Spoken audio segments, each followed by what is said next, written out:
Hello everyone. So today will be a little bit different. I don't do a lot of video responses, but well, I had to do this one. This is Paul Doshe of Tank Ministries, and he seems to be out on a bit of a crusade against the evils of furries. On his blog, he's writing a series about the fandom, and the 12th part he put into a video for us. Joy. Let's take a look at this video, shall we? So first we're introduced to a rather long title of Part 12. Look through any furry window, what do you see? Evil, always. A casual stroll through the furry park. Evil, always? So, the point of this post is, what is the run-of-the-mill behavior that you should expect? This is just, so the story goes, this is just a hobby, just a community of people who share the same interest. Nothing going on here, just some adults having some fun and relieving stress. Nothing here, move on. Yes, it is a hobby and a community for many people. And for some adults, it's also for those adults to do consentingly adult things. I agree, move along. So let's do this. What do you see when you just pick a run-of-the-mill furry event? Let's just walk in casually, and what do you see right off the bat? Let's start with a conference that they had. It's entitled The Insane Story of a Furry Convention Undone by Its Descent into Debauchery. Okay, and this is this was the 2015 Rainforest. Okay, A run-of-the-mill furry event, Rainforest 2015. If you were to mention this con to many furries who are aware of it, it's typically met with instant eye roll or cringe. There are 34 furry conventions listed on the site of upcoming cons. I'll put a link below. 34 in 2020, and most of these have been going on for years. Most of them go off without major issues. Of course, there are going to be some troublemakers, as there are with these kinds of events, anime cons, comic cons, etc. Generally, this is nothing the con staff can't handle. If you want to claim that something is run-of-the-mill, you have to look into more than one event. There is a reason that this one made headlines, because it's an outlier, not the norm. and we're just going to walk in as casual observers, all right? Well, no, you're not actually walking through it. You're reading a very short article listing some of the failures of that convention. The article starts out, Rainforest 2015 was meant to be a peaceful gathering where furries could don their best costumes, flaunt their talents, and get freaky or not. And then it goes on to detail what sort of things went on. There was a lot of public drunkenness, significant vandalism that costed Hilton hotels a lot of money. There were several arrests, documented arrests for selling drugs, drug possession, sexual assault, and run-of-the-mill assault. Yeah, there's a reason that con was shut down after that year. The vandalism was terrible. I never went to that con and I'm not on staff, so I don't know why they let folks get away with so much in the public spaces. But again, this is not the norm. There is a video linked below by a member of the board of Rainforest that, if you watch, at least you'd be doing some actual research. So, the one last thing I will focus on in regard to this is something that furries apparently want to indulge in called crinkling, which involves the wearing of diapers and a love of the sound they make. No, hold up. First of all, diaper fetish is not a strictly furry thing. One can be interested in this completely outside of the fandom.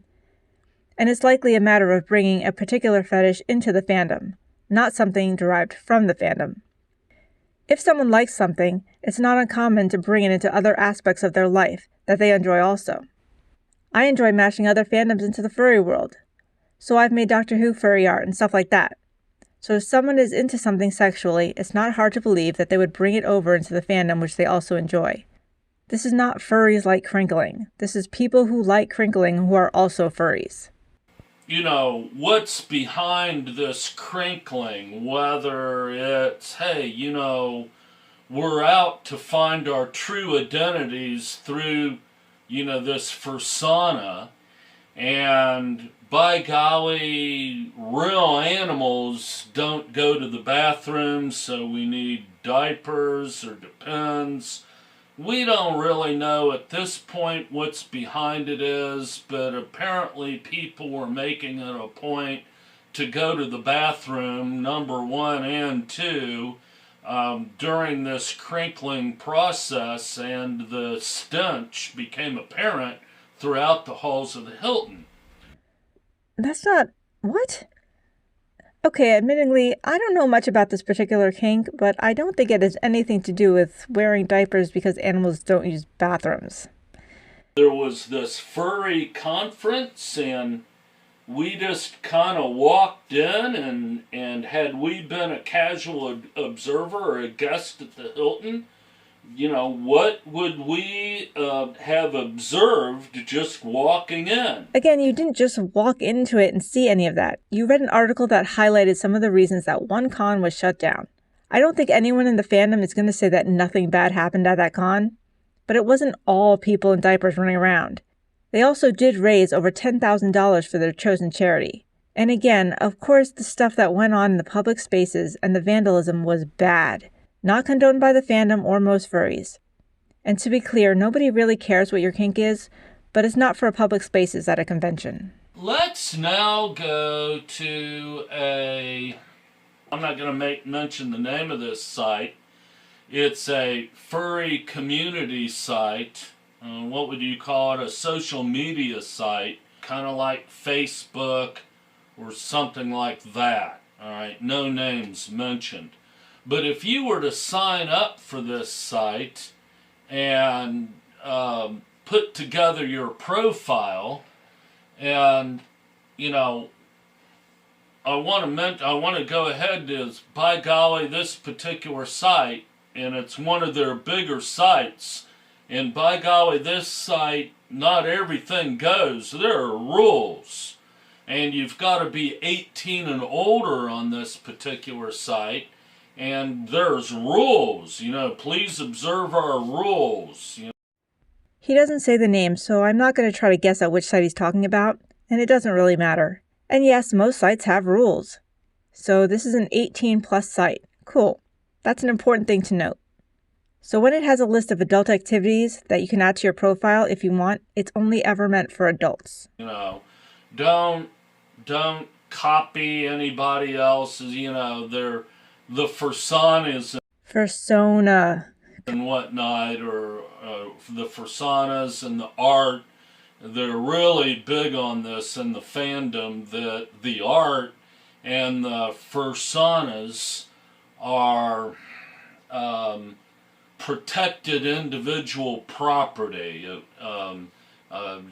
They're very protective of their individual expressions, art expressions, and so on and so forth. Don't use anybody else's fursona or art. That's like one of the cardinal sins of fandom.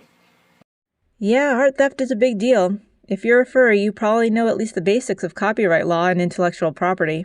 This can push the line of annoying, but mostly it's a good thing. There's that is a characteristic. And then another characteristic is don't judge anything. No criticism. Unless you're criticizing people who criticize the fandom, that's accepted. But you never criticize anybody for anything. What? Where's this rule? Where in the site does it say do not criticize anyone for any reason? Please, I'd love to see that. There might be rules on etiquette and harassment, but not on mere criticizing. Furries criticize each other all the time. We're great at it. What we don't tolerate is bullying, homophobia, transphobia, racism, and other such harassment. So I think what you mean is that furries have a characteristic called don't be a dick. The third characteristic that I just want to throw in is individuals in fandom are very secretive. In one of our posts, we discussed, why all of the shame in their game. Why ever would someone be secretive about something that when it gets talked about, it's met with people reacting with disdain and disgust? Is it really that hard to figure out that someone might not want to get bullied? But you know what? This is going away. As the fandom gets larger and more recognized, it's becoming less scary to say, hey, I'm a furry. If this is just an innocent hobby, as Dr. Phil says it is, and the level of ignorance to think that this sect is merely a hobby, the level of ignorance that it would take to believe that this is just a hobby is stunning. It really is just a hobby to many people. Through our research, this is a fair statement. Your average run-of-the-mill furry is going to have a very secretive life. Oh wow, your research? I'd love to know more about your actual research methods. Okay. So, in putting together your profile, there's a relationship status there. So relationship status is single in a relationship, in an open relationship, married. It's complicated. Open relationships, call this a fourth characteristic if you will. Open relationships in the fandom are extremely common. Being in a relationship doesn't mean squat. Open relationships and multiple relationships in the fandom is assumed. Nothing wrong with open relationships. If everyone involved is consenting and okay with the arrangement, then good for them. This doesn't mean that relationships don't matter, and it is not assumed. According to First Science, a site that does actual research, there are plenty of married furries. And the fact that many are not has more to do with the fact that a high percentage are younger people who are in the dating stages of life. And this is also a good reason why that option on the site exists. Alrighty, body paint, fursuit, not play, tying, okay? And we've got a lot to learn about all of this. Lycanthropy? Don't even know what that is. Now he's literally going to list kinks, most of which he doesn't know what they are. But it's just a list where you can pick these interests out if you want to list them. And yes, furries do tend to be open about sexuality. It's not a big deal to talk about it. I'm sorry that you're so afraid to mention things that you find icky. I'm going to cut a lot of this, but if you want to watch an awkward old white guy reading a list of kinks, go watch the video. And let's see what we have there. Well, AB/DL, don't know what that is. Age play, asexual, that means no sexuality at all. BDSM, SM could be, what do they call it, sadomasochism or something like that. He didn't even know what BDSM is. I feel like he's using this as an excuse to look stuff up. You know, you don't have to be ashamed of it, buddy. Go watch some porn. So, there you have it. There you have what? A list of sexual kinks that people on a social site are allowed to tell others what they might be interested in? And a single defunct convention? Oh no, you've got us. The furry fandom includes adults who enjoy sex. We must call the church elders. Nowhere in any of this do you even attempt to prove that this behavior is the majority of furries. I have gone to fur cons and just walking through, you know what I see the most of? Hugs. In the lobby there's usually laughing, joking around, people getting pics with fursuiters, and friends reuniting. Grown-ups who get to act like kids for a weekend. and kids who get to embrace their creativity and enjoy a bit of wonder as cartoons come to life. If all you want to do is focus on the negative, then of course you'll never see the positive. But that wouldn't sell many books, would it? Now why don't you go and look up Anthrocon, the largest furry convention, and see how Pittsburgh loves them. Here, they choose Pittsburgh to come here and do this. It's incredible. This is the 14th year for the furry convention at the David L. Lawrence Convention They bring in so Center. much revenue for the city that nearby shops go out of their way to make up special menus and drinks. Regular folks line in the streets for the fursuit parade, which the con does not have to go outside for, but does, for the public. Now, while this is the only video Mr. Doshe has done regarding furries, he's got a whole series on his blog about it. I'll go through and see if anything is even worth the time of making a response to. For now, thanks for watching.